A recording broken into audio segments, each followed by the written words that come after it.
મુખ્યમંત્રી Vijay Rupani press conference કરી રહ્યા છે, સીધા જઈશું ત્યાં। 14,500થી વધુ કેસ આવતા હતા, જે છેલ્લા 15 દિવસમાં ઘટીને ગઈકાલે લગભગ 2500 કેસ આપણે ત્યાં નોંધાણા છે। સેકન્ડ વેવ લાંબો ચાલે અને સંખ્યા વધે એ દ્રષ્ટિથી ભારત સરકારના ગૃહમંત્રી અમિતભાઈ શાહ જ્યારે અહીંયા આવેલા ત્યારે એમને પોતાના મતક્ષેત્રમાં એટલે કે ગાંધીનગરમાં 1000 બેડની હોસ્પિટલ DRDO મારફત તાત્કાલિક ઊભી કરવી અને કોરોનાના દર્દીઓ એમની બેડ નથી મળતી એવી ફરિયાદ ન રહે એ માટેનું આખું આયોજન મહાત્મા મંદિર ગાંધીનગર ખાતે આપણે ઊભું કર્યું। આજે 900 બેડ તૈયાર છે, જેમાં લગભગ 200થી વધુ બેડ ICU છે, બાકીના બધા ઓક્સિજન બેડ આપણે તૈયાર કરીને રાખ્યા છે। આવા સમયે કોઈ ઉદ્ઘાટનની રાહ જોવાતી નથી જ, પરંતુ આપણે એટલા માટે ચાલુ નથી કરી કે જે રીતે કેસ ઘટી રહ્યા છે, રિવર્સ ટોન આવી રહ્યો છે, એટલે હાલ પૂરતું આપણી આવશ્યકતા નથી માટે આપણે ચાલુ કરતા નથી। પરંતુ થર્ડ વેવની જે રીતે તજજ્ઞો વાતો કરે છે, એટલે આપણે આ બધી તૈયારી કરીને રાખી છે કે જરૂર પડશે ત્યારે અહીંયા પેશન્ટોને લાવવામાં આવશે, હોસ્પિટલ ચાલુ કરીશું। હાલ આપણે આ હોસ્પિટલ ચાલુ કરતા નથી, તૈયાર કરીને કમ્પ્લીટ રાખી છે। જરૂર પડે તો 24 કલાકમાં આપણે આ હોસ્પિટલ ચાલુ કરી દઈશું, કારણ કે ગાંધીનગરની જે આપણી સિવિલ હોસ્પિટલ છે ત્યાં એક સમયે 500 બેડ ઓક્યુપાઈડ હતા। આજે ત્યાં લગભગ 90 પેશન્ટ જ સારવાર લઈ રહ્યા છે। એનો અર્થ એ છે કે એકદમ કેસ ઘટી ગયા છે અને એટલા માટે આ 900 બેડની હોસ્પિટલ આપણી તૈયાર રહેશે। જરૂર પડશે ત્યારે આપણે એમનો ઉપયોગ કરીશું। અને આજે મેં જે વિઝિટ કરી છે અને કમ્પ્લીટ મને જે રીતે DRDOના અધિકારીઓ, આપણા ડૉક્ટરો બધાએ મને જે તે દેખાડીને વાત કરી છે, હોસ્પિટલ તૈયાર છે, પરંતુ સમય આવ્યે આપણે ચાલુ કરીશું।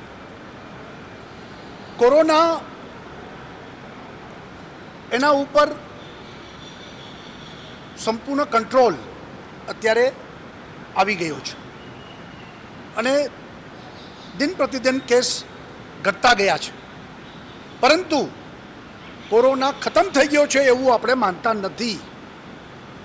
એટલા માટે આપણું કોરોના અંગેનું જે ટાસ્ક ફોર્સ, કોર ગ્રુપ, આરોગ્ય વિભાગ, સરકાર એ સંપૂર્ણ રીતે એના મય જ છે। દરરોજ એની ચિંતા પણ કરીએ છીએ અને સાથે સાથે વેક્સિનેશન ખૂબ મોટા પાયે થાય અને ઝડપથી ગુજરાતના લોકોને વેક્સિન પ્રાપ્ત થઈ જાય ત્યારે જ આપણે આમાંથી બહાર નીકળી શકીશું તેવું અમારું સ્પષ્ટ માનવું છે। અને એટલા જ માટે રાજ્ય સરકારે ભારત સરકારના સહયોગથી આપણે વેક્સિનેશનમાં 45થી ઉપરના લોકોનું ફર્સ્ટ ડોઝ ચાલુ છે। સેકન્ડ ડોઝનો વારો જ્યારે આવે ત્યારે સેકન્ડ ડોઝ પણ આપણે આપીએ છીએ, ફ્રી ઓફ કોસ્ટ આપીએ છીએ। ભારત સરકાર આપણે ફ્રી ઓફ કોસ્ટ વેક્સિન આપે છે। 18થી 44 વર્ષના લોકો માટેનો વેક્સિન એ રાજ્ય સરકારે નિર્ણય કર્યો છે કે આપણે ફ્રી ઓફ આપીશું અને એનો ખર્ચ રાજ્ય સરકાર ભોગવશે। અત્યારે દરરોજ 1.25 લાખથી વધુ લોકોને, યુવાનોને રાજ્ય સરકાર મફત વેક્સિન દરરોજ લગાડે છે અને રજિસ્ટ્રેશન જે રીતે થાય છે એ રીતે આપણે વારો આવતાની સાથે બધાને, પરંતુ દરરોજ 1.25 લાખ લોકોને આપણે 10 શહેરોમાં આ વેક્સિનેશનનો કાર્યક્રમ આપણો મફત ચાલુ જ છે. વેક્સિનેશન માટે કેન્દ્ર સરકારે પ્રાઇવેટ હોસ્પિટલોને પણ ચાર્જ લઈને વેક્સિન આપવાની વ્યવસ્થા કરી આપી છે. વેક્સિન ઉત્પાદન કરતી કંપનીઓ સીધા પ્રાઇવેટ હોસ્પિટલોને પણ વેક્સિન ચાર્જ લઈને, પૈસા લઈને આપી રહી છે. અને એના જે કોસ્ટ એમને પડે છે એના આધાર ઉપર જે તે પ્રાઇવેટ હોસ્પિટલ જેને પ્રાઇવેટમાં પૈસા દઈને વેક્સિન લગાવવું છે એના માટે પણ આ વ્યવસ્થા ચાલી રહી છે. ગુજરાતમાં એપોલો, સેલ્બી અને કેડી, સુરતમાં મહાવીર હોસ્પિટલ, એમને પણ ડાયરેક્ટ કંપનીઓએ જથ્થો આપ્યો છે. અને ચાર્જેબલ વેક્સિન જેમને જરૂર હોય એ પૈસા દઈને વેક્સિન લગાવે. પરંતુ હું ફરી વખત કહું છું કે રાજ્ય સરકાર મફત વેક્સિન કરી રહી છે. વેક્સિનના જથ્થાની ઉપલબ્ધતાની સાથે અમે વેક્સિનની દરરોજની સંખ્યા વધારી રહ્યા છીએ. જે રીતે યુવાનોને વેક્સિનમાં દરરોજ 30,000 લોકોને વેક્સિન આપતા હતા, એ છેલ્લા લગભગ 4-5 દિવસથી આપણે લાખ ઉપર વેક્સિન આપવાનું શરૂ કર્યું છે. અને છેલ્લા 3 દિવસથી તો 1.25 લાખ લોકોને આપણે વેક્સિન આપી રહ્યા છે અને કાર્યક્રમ આપણો ચાલુ છે. એટલે જેને મફત વેક્સિનની આવશ્યકતા છે એને રાજ્ય સરકાર પૂરા પાડશે. અને જે લોકોને પોતાના ખર્ચે વેક્સિન લગાવવું છે એ કોઈ પણ પ્રાઇવેટ હોસ્પિટલમાં એ પોતે વેક્સિન લગાવી શકશે. આવનારા દિવસોમાં પણ અનેક વિદેશની કંપનીઓ પોતે અહીંયા વેક્સિન લગાવવા માટે મોકલવાના છે. ત્યારે જે કાંઈ પરિસ્થિતિને પોલિસી હશે એ મુજબ ચાલશે. પરંતુ રાજ્ય સરકારે જે 3 કરોડ વેક્સિનનો ઓર્ડર આપ્યો છે યુવાનો માટે, એ વેક્સિન જેમ જેમ આવતી જશે એમ એમ રાજ્ય સરકાર યુવાનોને મફત વેક્સિન, રજિસ્ટ્રેશન એટલા માટે રાખ્યું છે કે આપણી પાસે દરરોજ 1.25 લાખ વેક્સિન 10 જગ્યાએથી લગાવી છે. અને વધુ યુવાનો આવી જાય રજિસ્ટ્રેશન ન હોય તો ધક્કો ન થાય, ત્યાં આગળ કોઈ ગર્દી ન થાય, એટલા માટે આપણે આરામથી બધાને વેક્સિન લાગે એટલા માટે આપણે સ્લોટ અને રજિસ્ટ્રેશનનો આગ્રહ રાખ્યો છે કે જેથી કરીને ઓન ધ સ્પોટ પછી વેક્સિનનો જથ્થો માની લ્યો કે અમદાવાદમાં 25,000 લોકોને લગાવવાનો હોય અને 50,000 યુવાન આવે તો કોઈને પાછું જવું ન પડે. એટલા માટે આપણે રજિસ્ટ્રેશન એક વ્યવસ્થાના ભાગરૂપે ચાલુ રાખ્યું છે. જેમ જેમ રજિસ્ટ્રેશનના આધાર ઉપર વેક્સિન પતતું થશે પછી જરૂર નહીં હોય તો આપણે એનો આગ્રહ પણ નહીં રાખીએ, પણ એક વ્યવસ્થાના ભાગરૂપે આપણે રાખ્યું છે. અને એને જ કારણે આટલા દિવસથી રજિસ્ટ્રેશન સાથે જે વેક્સિન ચાલી રહ્યું છે, ખૂબ સુંદર સારી રીતે શાંતિથી વેક્સિનેશનનો કાર્યક્રમ ચાલી રહ્યો છે. અને અત્યાર સુધીમાં લગભગ 15 લાખથી વધુ યુવાનોને આપણે વેક્સિન લગાવી પણ ચૂક્યા છીએ. એટલે આ આખો કાર્યક્રમ એક વ્યવસ્થિત સુપરે રીતે ચાલી રહ્યું છે. આજે કોરોનાના વચ્ચે પણ વિકાસના કામો ગતિથી ચાલે એ છેલ્લા લગભગ 3-4 દિવસથી રિવ્યૂ મિટિંગો, એ કામ કોરોનાને કારણે ખોરંભે પડ્યા એ પુનઃ ચાલુ થાય એ સરકાર અત્યારે કરી રહી છે. અલગ અલગ વિભાગની રિવ્યૂ મિટિંગો પણ ચાલુ થઈ ગઈ છે. સ્થળ વિઝિટો પણ ચાલુ થઈ ગઈ છે. આજે સાયન્સ સિટીમાં જે 2 બ્લોક, 2 ગેલેરી, એક્વેરિયમ અને રોબોટિક, આ 2 ગેલેરીનું મુલાકાત લીધી. લગભગ કામ પૂર્ણતાના અંતે છે. અને ગાંધીનગરમાં રેલવે સ્ટેશન ઉપર થયેલી આપણી હોટેલ, એનું કામ પણ પૂર્ણતાના આરે છે. આદરણીય વડાપ્રધાનનો સમય માંગ્યો છે નરેન્દ્રભાઈ મોદીનો, એમના કરકમલોથી આપણે ટૂંક સમયમાં એનું ઓપનિંગ કરવાના છીએ.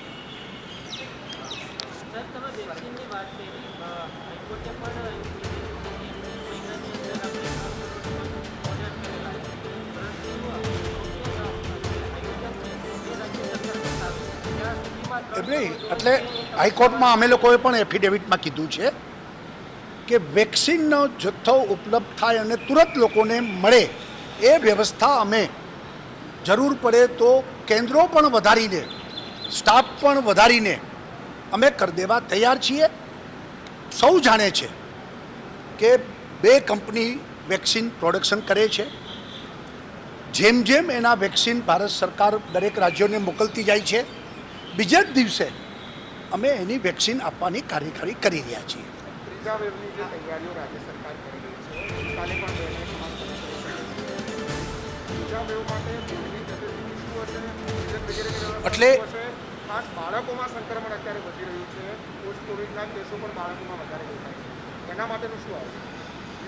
રાજ્યની અંદર ત્રીજી લહેર આવી રહી છે. ત્રીજી લહેરને લઈ બાળકો ગુજરાતમાં પીડિયાટ્રિક ડૉક્ટરોની ઘટ જોવા મળે છે. લગભગ 50 ડૉક્ટરો CSC સરકારી હોસ્પિટલની અંદર ઘટ જોવા મળે છે. સરકાર કેવા ત્રીજા લહેરની તૈયારીના ભાગરૂપે લગભગ છેલ્લા 15-20 દિવસથી અમે લોકો એક્સરસાઇઝ કરી રહ્યા છીએ. સૌથી પ્રથમ ડૉક્ટરો કે જે આ અંગેના એક્સપર્ટ છે એનું જે ટાસ્ક ફોર્સ બનાવ્યો છે આપણે, એમની સાથે બેઠક થઈ ગઈ. અલગ અલગ સેક્ટર આની સાથે જોડાયેલા છે, એમની સાથે બેઠકો થઈ ગઈ છે. હજુ પણ બેઠકો ચાલુ છે. અને પ્રાથમિક આખી વ્યવસ્થા ત્રીજા લહેરમાં કે જેમાં ત્રીજા લહેરમાં બાળકો સંક્રમિત થાય તો એના માટે શું કરવું, ત્રીજા લહેરમાં સંખ્યા વધે એના માટે શું કરવું, hospital, bed, oxygen, injection, staff, આ બધી વ્યવસ્થાનો આખું ચર્ચા અમારે ચાલી રહી છે. ટૂંક સમયમાં જ આખો એક્શન પ્લાન રાજ્ય સરકાર બનાવીને જાહેર કરશે અને એ આધાર ઉપર ટાઈમ બાઉન્ડ આખી વ્યવસ્થાઓ, પછી પીડિયાટ્રિશિયનની વાત હશે, બાળકોના વેન્ટિલેટરની વાત હશે, બાળકોના બેડની વાત હશે.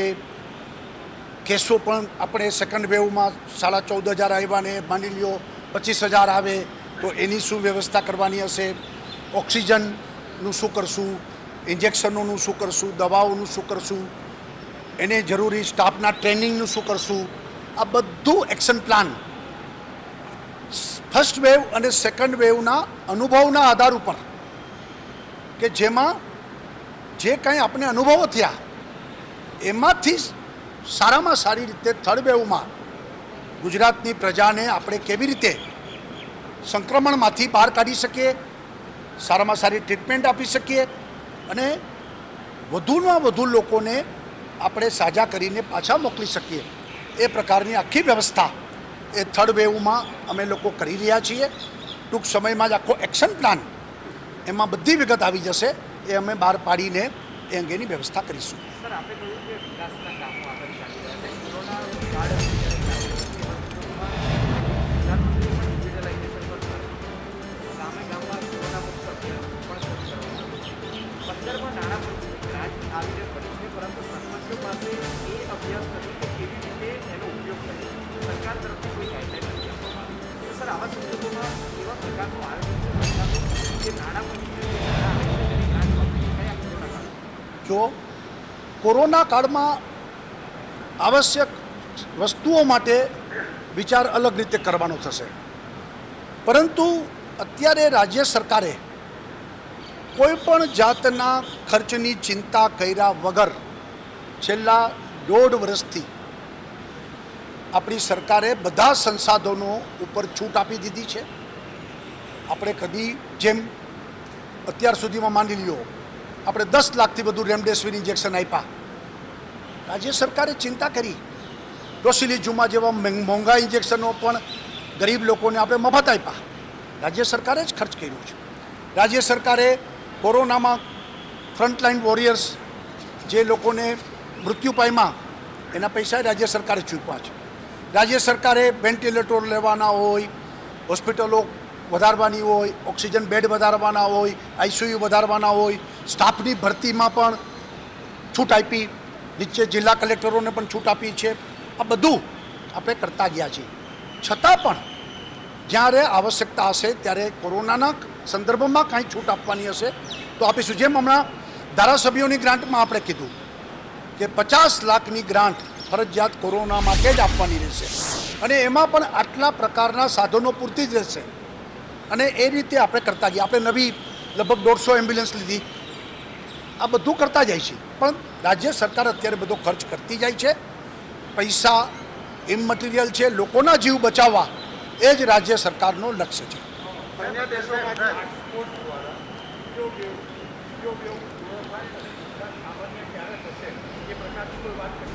હજી કોઈ આમાં આ કોઈ પ્રિડિક્શન કોઈ પરફેક્ટ નથી હોતું, પણ આપણે તો માનીને ચાલવાનું કે આવશે અને એ ગતિથી જ આપણે તૈયારી કરીએ છીએ.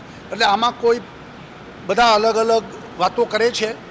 આપણે તો ઈચ્છીએ, ભગવાનને પ્રાર્થના કરીએ કે ન આવે, પણ આવે તો તૈયારીઓ આપણે બધી કરીને બેઠા છીએ. કેન્દ્રીય ગૃહ મંત્રાલયે નોટિફિકેશન બહાર પાડ્યું છે કે પાકિસ્તાન અથવા તો બાંગ્લાદેશથી આવેલા કેટલાક લોકો અને નાગરિકતા માટે ગુજરાતના 4 જિલ્લાઓ છે એનું ઉલ્લેખ છે. સરકાર કોઈ આયોજનોમાં નહીં, જિલ્લા કલેક્ટરોને સ્પષ્ટ સૂચના છે. કેન્દ્ર સરકારે નોટિફિકેશન ક્લિયર કર્યું છે.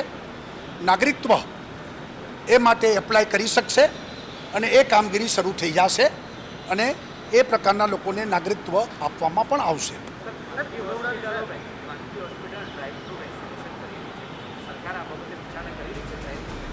નહીં, સરકાર તો અમારી જે સિસ્ટમથી ચાલે છે એ જ છે. એટલા માટે કે કેન્દ્રો ઘણા બધા છે.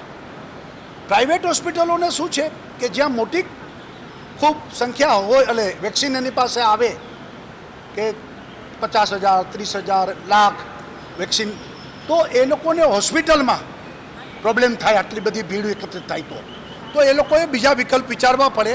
રાજ્ય સરકારે તો લગભગ 30,000 સેન્ટરોની તૈયારી કરી છે કે જેમ જેમ વેક્સિન આવે તો આપણે 30,000 સેન્ટર ઉપર એનું ડિસ્ટ્રીબ્યુશન કરીને દરરોજ આરામથી વેક્સિનેશન થાય એની વ્યવસ્થા કરી છે. એટલે રાજ્ય સરકાર કોઈ ડ્રાઈવ થ્રુ અત્યારે વિચારણામાં કરવાનો સવાલ જ નથી આવતો.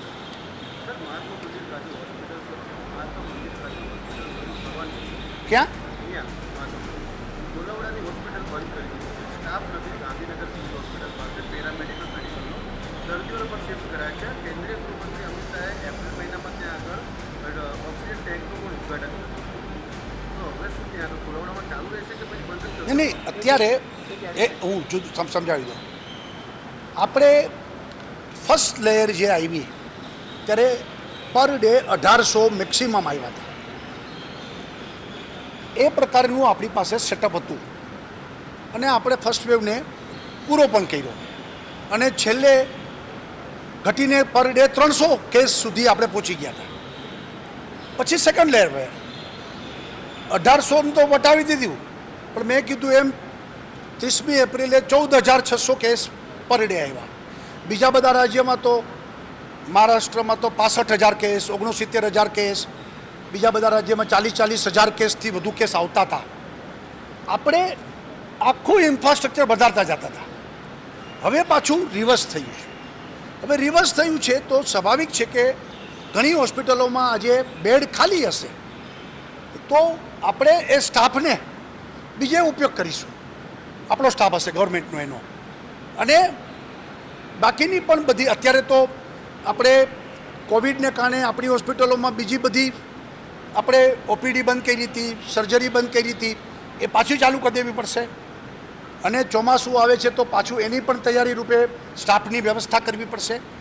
અને જો ત્રીજી લહેર આવે તો પાછું આ બધું ઇન્ફ્રાસ્ટ્રક્ચર એનો ઉપયોગ કરીને સ્ટાફ મૂકીશું. એટલે આ ઓક્સિજન ટેન્ક, ઓક્સિજન તો કાયમી આપણે કામ લાગવાના છે અને એટલા જ માટે રાજ્ય સરકારે નિર્ણય કર્યો છે અને અમે આગળ વધી રહ્યા છીએ કે 300 ton oxygen, 300 ton PSA plant એટલે કે સીધો હવામાંથી ઓક્સિજન બને એના લગાડવા એની વ્યવસ્થા, એના ઓર્ડર્સ, એ બધું અમારી તૈયારી ચાલી રહી છે. અને એક પછી એક જે રીતે અમિતભાઈએ કુલવડામાં ઓક્સિજન પ્લાન્ટ લગાવ્યો, એવી રીતે બધા અલગ અલગ લગાવીને આપણે ગુજરાતમાં 300 ટન ઓક્સિજન, એમાં આપણે પગભર, પછી આ લિક્વિડ ઓક્સિજનની જરૂર ન પડે, ટેન્કરની રાહ જોવી ન પડે, અને સીધો જ ઓક્સિજન હવામાંથી બને ને મળે, એ પણ આપણે કરતા જાય છીએ. એ કાયમી કામ લાગશે આપને. કોવિડની સિચ્યુએશન અવધી પડી, ખાસ ત્રીજી લહેરની તૈયારીઓ પણ ચાલી રહી છે. વેક્સિનેશન એક મહત્વનો પરંતુ આપણો સરકાર ઓર્ડર આકારને પ્રમાણમાં વેક્સિન આપવી પડશે. મેં એવું કીધું નથી આવતી નથી. જેમ જેમ આવતી જાય છે એમ એમ અમે આપતા જાય છીએ. વેક્સિન ભારત સરકાર અમને પૂરતા પ્રમાણમાં આપી જ રહી છે અને એ રીતે અમે કરતા જાય છીએ. સવાલ એ છે કે જે 18થી 44 એ રાજ્ય સરકારોએ પરચેસ કરવાના રહેશે. 45થી ઉપરનું ભારત સરકાર ફ્રી ઓફ આપણે આપી રહ્યા છે અને એ ચાલુ જ છે. આપણે 3 કરોડ વેક્સિનનો ઓર્ડર આપ્યો છે. એમાં જેમ જેમ આપણે વેક્સિન મળતા જાય છે એમ આપણું ચાલુ જ રહેશે. વેક્સિન માટે કંઈ ગ્લોબલ ટેન્ડર બહાર પાડવા માટે ના, આપણે જો અન્ય રાજ્યોએ બહાર પાડ્યા હતા, શું હાલત થઈ? કોઈએ ભર્યા નહીં. એટલે આપણે એમાં પડ્યા જ નથી. આપણે તો જે આપણી કંપની બંને છે એમને ઓર્ડર આપ્યો છે. અમે કંપની સાથે જ સીધી વાતચીત કરીએ છીએ અને દર અઠવાડિયે આપને ફ્લો મળતો રહે અને આપણું કામ ચાલતું રહે એ દિશામાં પ્રયત્ન કરીએ છીએ. એટલે આ કોરોના પૂરતું કર્યું છે ને કે